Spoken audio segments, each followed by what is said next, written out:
All right, now that we understand a little bit about nonlinear optimization, let's give our second algorithm, okay?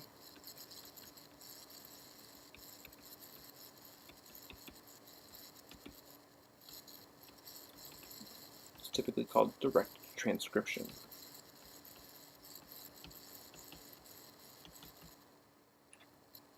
So I just told you that the sequential quadratic programming algorithms, for instance, can handle not only optimizing an objective, but handle constrained optimization problems, right? So why not just write down the problem the way we initially write it? Instead of us having to do the simulation, let's try a crazy idea. Let's let the solver effectively do the simulation for us. All right, so here's the idea. Let's make our decision parameters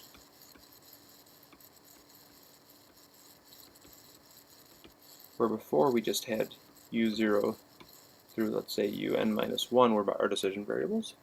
Let's actually make the solution of the dynamical system also decision parameters. Okay? If I do that, then I can really write down the objective as a simple function of this.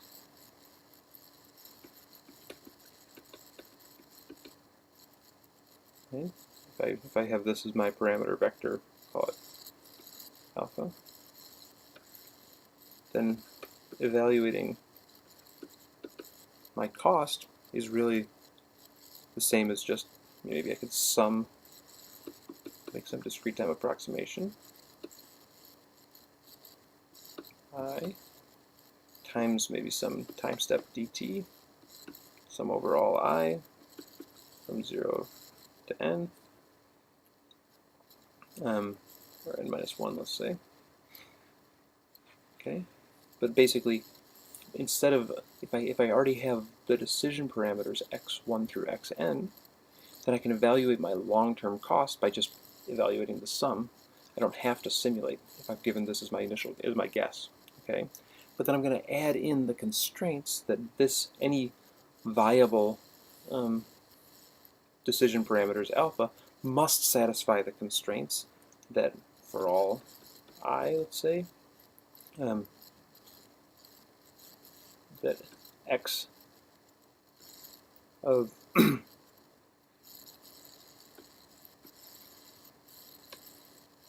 I plus 1 has to be x of I plus dt f of xi ui. Right? This is the Euler integration form.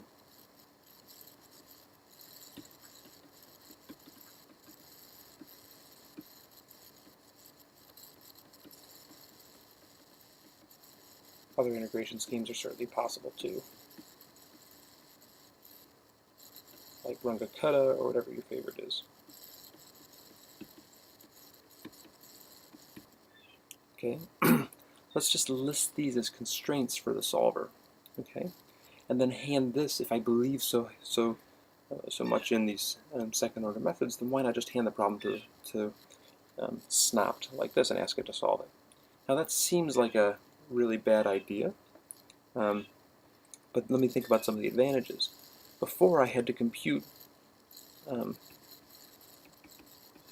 don't actually need the adjoint. I had to compute the adjoint equation before. If I need to give the solver the parameters, partial j, partial alpha I, that's really just now, there's no simulation involved. That's just the direct gradients.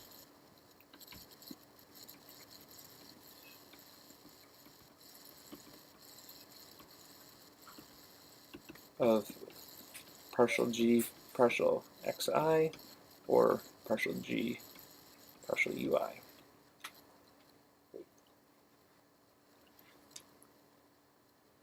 Okay, so getting the gradients is potentially easier, all right? But I have so many more decision variables.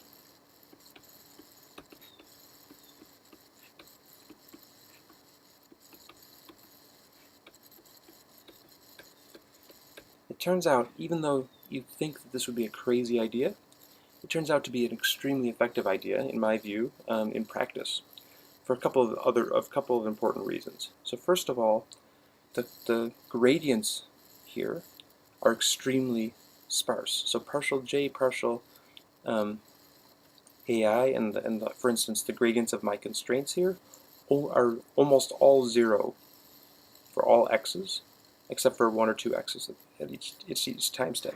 So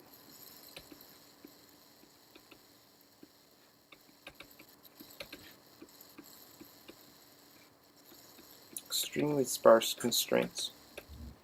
And that turns out to be something, like I mentioned, that the sequential quadratic programming methods can take advantage of and be very efficient handling. Okay. Another big advantage is that I think these are better numerically.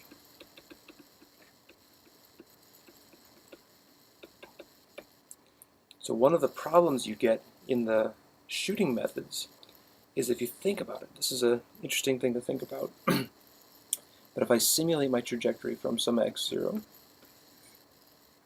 and I think about what a change, if I were to change the control input at time 0, then partial j, partial u at 0 can be very big. If I change the torque that I'm applying near the beginning of time, it can dramatically change my trajectory, right? As opposed, and therefore my cost. If I change my trajectory here at the end, my cost has been the same this whole time. And even though I can change my trajectory, the total change in cost is relatively small. So one of the problems you have with shooting methods is that the numerics can be very bad. That, for instance, partial j, partial u0 is much, much bigger than partial j, partial u, and minus 1. Okay? And some of the solvers will struggle with that. The numerics of these gradients here, these gradients are now, they don't have an integral inside them. They're all much more balanced. And in practice, the solvers will do much better with them numerically. This is sometimes called the tail wagging the dog problem.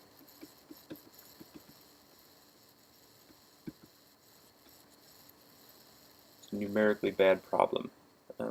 And this is a much numerically better way to solve it. Okay, it's certainly easier to implement this. You don't even have to think about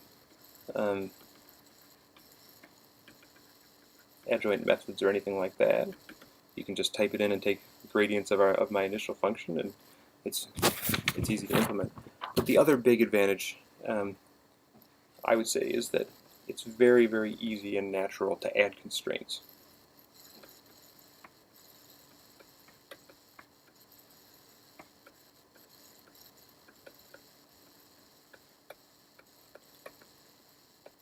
So in the shooting method, if I were to put a state constraint saying at time 3 my trajectory has to be inside some region, then I'd have to add a new multiplier into my shooting method and solve for a new gradient of that constraint. And it's all possible, but it's potentially a burden. Here I just drop in another constraint. It's a function directly of a handful of parameters. I give it to the solver, no problem. Okay.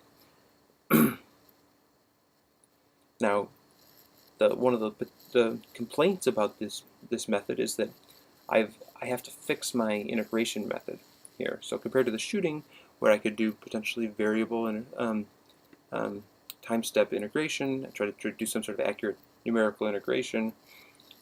This one I've fixed some simpler Euler integration scheme in this picture, but it could be more advanced, and I'm sort of stuck with it. So you have to deal with that numerical integration. But I would argue, and I do in the notes, that variable step integration in the shooting methods isn't actually going to buy you very much. So I don't think you lose very much here. And in practice, as dt goes to 0, I should converge on the true solution. So you can be as accurate as you want. Okay, there's one more algorithm we'll talk about here. We'll call it algorithm number 3, which is a direct collocation.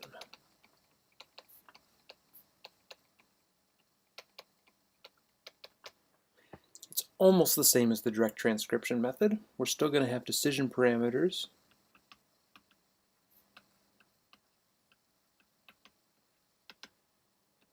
u0 to un minus 1 and x1 to xn. Okay.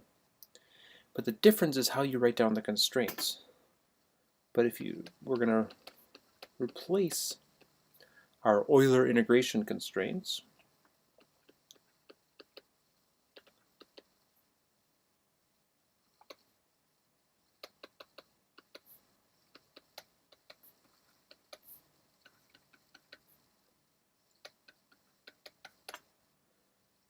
with something that sort of more natively takes advantage of the representation we use on the parameterization of the trajectories. Okay.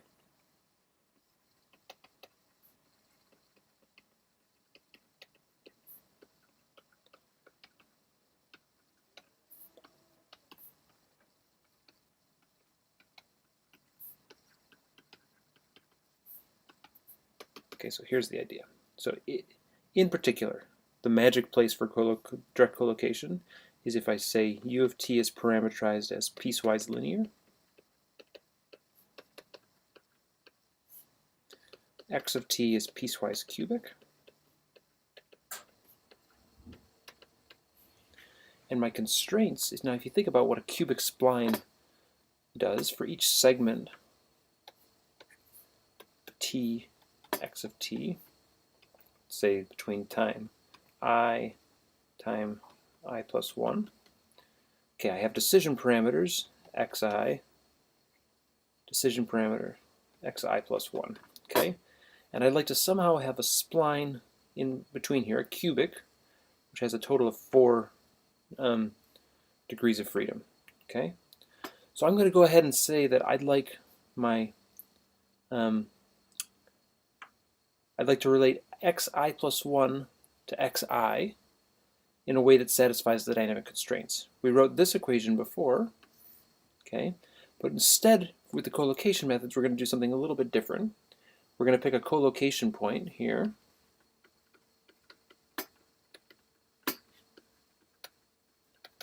in the standard algorithm it would be the average over this, the midpoint.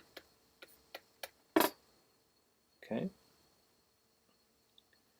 And what all I'm going to put in as a constraint is that x dot at the collocation point, let me call it t collocation I, okay. What I'm going to say is that x dot at the collocation point has to equal f of x at the collocation point. Okay, so all I'm going to say is that given my cubic spline representation, the derivative has to match at these collocation points. Okay.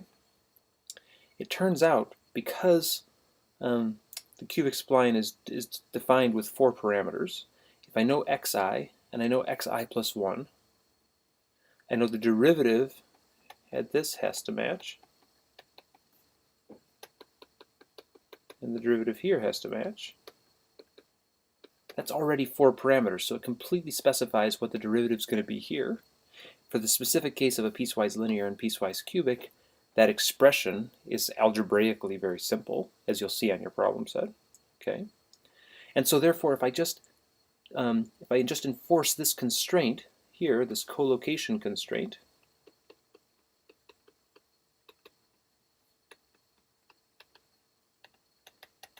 then it will effectively move xi and xi plus 1 around in order to satisfy the same way this constraint did. It moved xi plus 1 to make it dynamically consistent. This one will also move xi plus 1 to make it somehow dynamically consistent.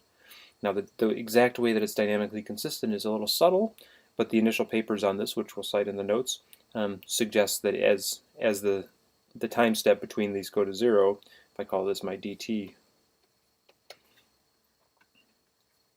they suggest but don't prove that as dt goes to 0, we'll approach accurate integration.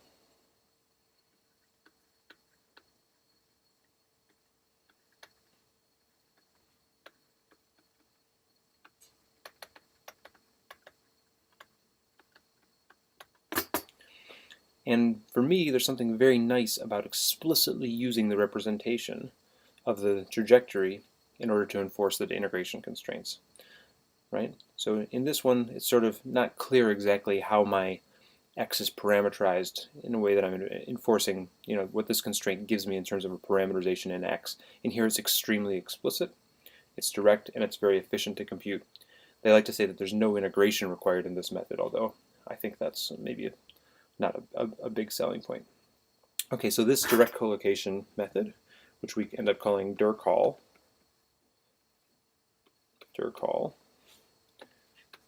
in the software,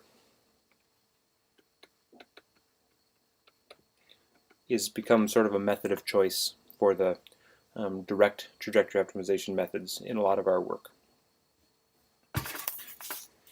And once again, it's easy in this method, just like the direct method, since I have all of the input and state parameters in my direct parameterization, it's easy to throw on additional constraints on top of this. The only difference between this and the direct transcription method is that we replace the dynamic integration constraints with these collocation constraints.